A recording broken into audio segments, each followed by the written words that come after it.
Hey friends, welcome back to Storytime with Mr. L. And I want to talk about a beautiful picture book that came out in 2023.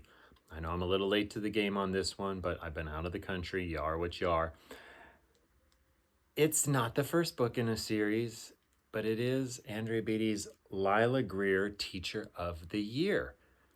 And it is, of course, one of those series that every time a new one comes out, whether that's Rosie Revere, Iggy Peck, or Sophia Valdez, or any of the kids who come out with their own stories, now we get a book about Lila Greer. And I'm thinking, this is going to be great. It's going to be about Lila's teaching career and working with the children and all these great things that she's done to really inspire her students.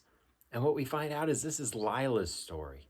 This is the story of how she became a teacher, how she started out when she was just a little girl, and what she grew up to become in a house full of brothers and sisters and parents. But what we find with Lila Greer is a lot of anxiety and a lot of the what ifs.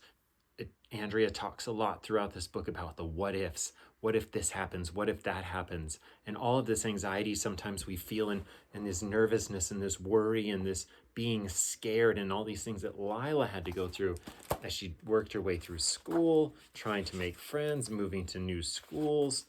And of course, it's tough. We all know that. And even as you grow, you start to wonder, am I doing something right? Am I saying the right thing? Am I doing the right thing? Are people talking about me? How do I make friends?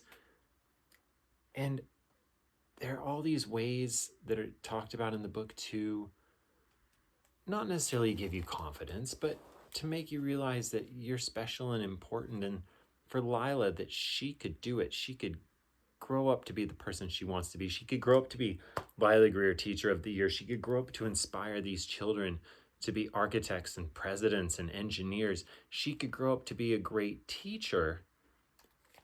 You just have to know that you can. You just have to try. You have to take these risks.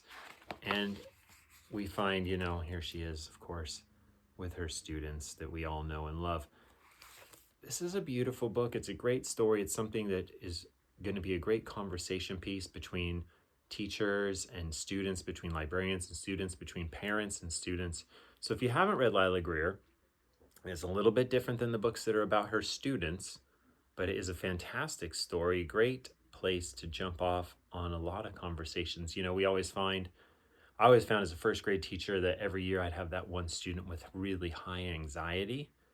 And this would maybe be a great book to read with that student and have those conversations about how they're feeling and how they can really think about those feelings and work through those feelings. So Lila Greer, Teacher of the Year, just as great as every other book in the series. Happy reading. Bye.